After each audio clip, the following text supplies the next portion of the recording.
మిత్రులారా, పాత్రికేయ మిత్రులందరికీ నమస్కారం. ఇక్కడ దాకా వచ్చినందుకు. ఈరోజు ఇందాక ఒక గంటన్నర కావచ్చేమో, 2 గంటలు కావచ్చు, సాయంత్రం 5 గంటలకి బీఆర్కే న్యూస్ ఛానల్లో నన్ను ఒక లైవ్ డిబేట్కి మన యాంకర్ మధు గారు పిలిచినందుకు నేను అక్కడికి వెళ్ళడం అనేది జరిగింది. అదే డిబేటు అంటే మతానికి సంబంధించి ఏ విధంగా రాజకీయ పార్టీలు అబ్యూజ్ చేస్తున్నాయనే విషయం మీద డిబేట్ ఉంటుందని నాకు చెప్పారు. ఆ సబ్జెక్ట్ నేను ఎప్పటి నుంచో మాట్లాడడం, బీఆర్కే కూడా చాలాసార్లు వెళ్ళడం వల్ల నేను చాలా ధైర్యంగా నమ్మకంగా అక్కడికి వెళ్ళడం అనేది జరిగింది. ఆ యొక్క చర్చ ప్రారంభంలోనే నన్ను చెప్పమని అన్నప్పుడు నేను కొన్ని విషయాలు చెప్తూ కొన్ని ఫొటోస్ దృశ్యాలు చూపించి రాజకీయ పార్టీలు ఏ విధంగా రాముడిని కృష్ణుని మతానికి సంబంధించి ఉపయోగిస్తున్నాయి వాళ్ళ ప్రయోజనాలకి అనేటువంటి దానికి ఉదాహరణలు చెప్తూ ఈ బొమ్మ చూపించానండి. ఇది ఒక పేపర్ కటింగ్. ఇది ప్రధానమంత్రి మోదీ గారు ఇటీవల హైదరాబాద్ వచ్చినప్పుడు ఆ పార్టీ కార్యకర్తలు, వారి అభిమానులు కావచ్చు, దీంట్లో కృష్ణుడి యొక్క విశ్వరూప సందర్శన చిత్రం అండి. దాని ప్లేస్లో కృష్ణుడికి అనేక ముఖాలు ఉన్నట్టుగా ఉంటుంది. నేను Hindus for plurality and equality సంస్థ ప్రధాన కార్యదర్శిగా, గౌరక్ష సేవా సమితి యొక్క అధ్యక్షునిగా, హిందుస్థానీ గౌరక్ష సమితి యొక్క అధ్యక్షునిగా, జయభారత్ యొక్క జాతీయ ప్రధాన కార్యదర్శిగా నేను ఆ చర్చలో పాల్గొంటున్నాను.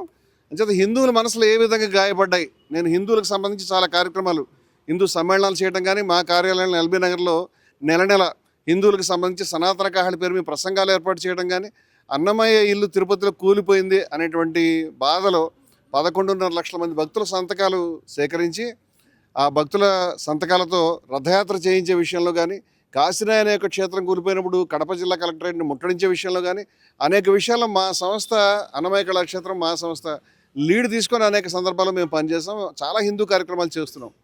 జిఆర్ స్వామి గారి ఆశ్రమంలో కూడా ఒక పెద్ద సభ, హైందవ భక్తి కళా సమ్మేళనం ఏర్పాటు చేసి నేను అధ్యక్షత వహించడం జరిగింది.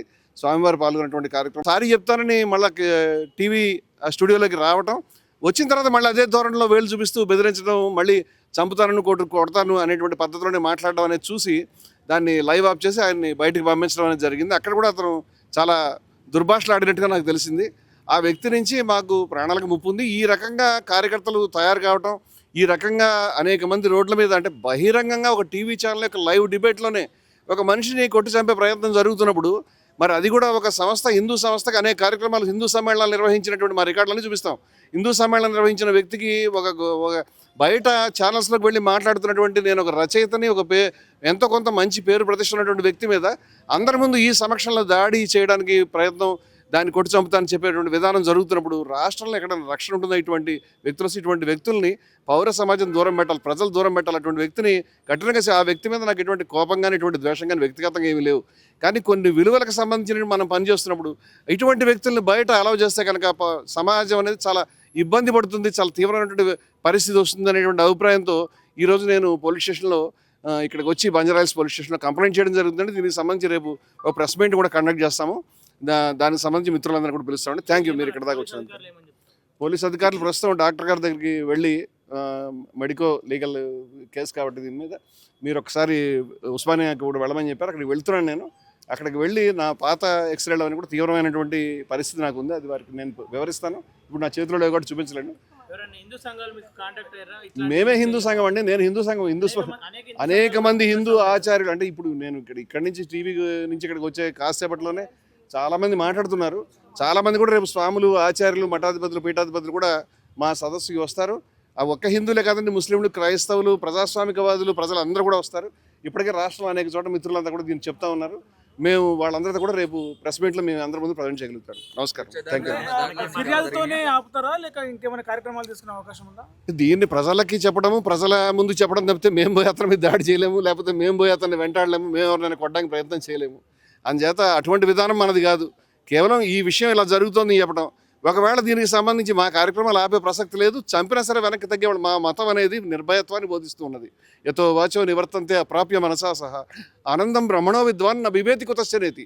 బ్రహ్మ యొక్క ఆనందాన్ని తెలుసుకున్న వ్యక్తి ఎక్కడికి ఆ వాక్కు మనసు వెళ్ళలేదో అటువంటి బ్రహ్మాన్ని ఎవరైతే సాక్షాత్కరించుకుంటాడో ఆ వ్యక్తి దేనికి భయపడడు అని మా ఉపనిషత్తు చెప్తుంది. భయపడద్దు అని గీత చెప్తుంది, మా ధర్మం చెప్తుంది. అని చేత భయపడం, ప్రాణాలు ఇస్తాం, మా తలక ఇస్తాం. ఈ ఉన్మాదాలకు వ్యతిరేకంగా రాజకీయ పార్టీలు మతాన్ని ఉపయోగించుకోవడానికి వ్యతిరేకంగా నా శిరస్సు అర్పించడానికి చచ్చిపోవడానికి నేను సిద్ధంగా ఉన్నాను, కానీ వెనక్కి తగ్గడానికి సిద్ధంగా లేవు. దీన్ని ప్రజల్ని చైతన్యపరిచి మతాన్ని, విలువల్ని, ధర్మాన్ని రక్షించుకోవడానికి ముందుకు వస్తామని తెలియజేస్తాను. ఇతర సంఘాల మద్దతు ఎవరిస్తే వాళ్ళది ఖచ్చితంగా తీసుకుంటామండి. ఎందుకంటే రాష్ట్రంలో ఉన్నటువంటి దీన్ని మానవత్వంలో ఎవరైనా ఖండిస్తారని నేను అనుకుంటున్నాను. ఖచ్చితంగా దీన్ని తీసుకుంటాం. ఇటువంటి ఎలిమెంట్స్ ఎవరైతే ఉన్నారో వాళ్ళ రాజకీయాల నుంచి, పార్టీల నుంచి, సంఘాల నుంచి, పౌర జీవితం నుంచి, ప్రజా జీవితం నుంచి దూరం చేయడానికి ఎటువంటి ప్రయత్నం చేయాలో దీన్ని పరిశుద్ధం చేయడానికి ఆ ప్రయత్నాలన్నీ చేస్తామని ఖచ్చితంగా తీసుకుంటాం.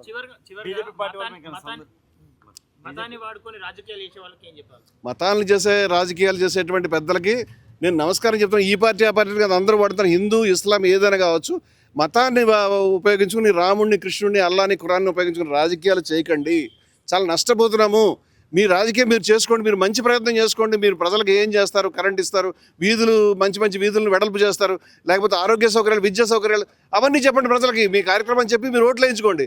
కానీ ఎట్టి పరిస్థితులు రాముడి పేరు మీద, కృష్ణుడి పేరు మీద, ఖురాన్ పేరు మీద, అల్లా పేరు మీద ఓట్లు అడిగే ప్రయత్నం చేయొద్దు. ఈ రాజకీయాలకు మతాన్ని చొప్పించొద్దు. మతం, రాజకీయాలు వేరుగా ఉండాలని ఒక మత సంస్థగా, ధార్మిక సంస్థగా నేను కోరుకుంటున్న విషయం ఎట్టి పరిస్థితుల్లో కూడా రాజకీయాలు మతానికి దూరంగా ఉండాలని విజ్ఞప్తి చేస్తున్నాను. మీరు బీజేపీ పార్టీ అంటున్నారు. ఈ దాడి వెనుక రాజకీయ పార్టీ ఉందనుకుంటున్నారా? ప్రస్తుతానికైతే నేను ఆ విషయం చెప్పలేనండి. ఎందుకంటే పోలీసుల వారి దర్యాప్తులో తెలియాలి ఆయన ఏ పార్టీ కార్యకర్త, ఎవరికి సంబంధించినటువంటి వాడు నాకైతే పూర్తి అవగాహన లేదండి. నేను ఆయన్ని గతంలో కూడా బీఆర్కే న్యూస్లో 1-2 డిబేట్స్లో చూసా, కానీ ఆయన వేరే బోట్స్ నేను ఆ రోజు తెలుసుకోలేకపోయాను. కశ్యప్ రెడ్డి అనే పేరు మాత్రం తెలుసుకున్నాను.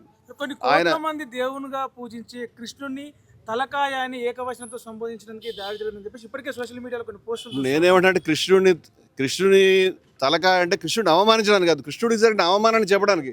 శిరస్సు, తలకాయ ఇవన్నీ కూడా తెలుగు పదాలండి. దాంట్లో బూత్ కానీ, తిట్టు కానీ ఏమీ లేదు. అది కృష్ణుడిని అవమానించే ఉద్దేశం లేదు. నేను కృష్ణుడిని చాలా అభిమానించి, గౌరవించి, ఆ విలువల గురించి నిలబడేటువంటి వ్యక్తులం మేము ఎవరైనా కూడా.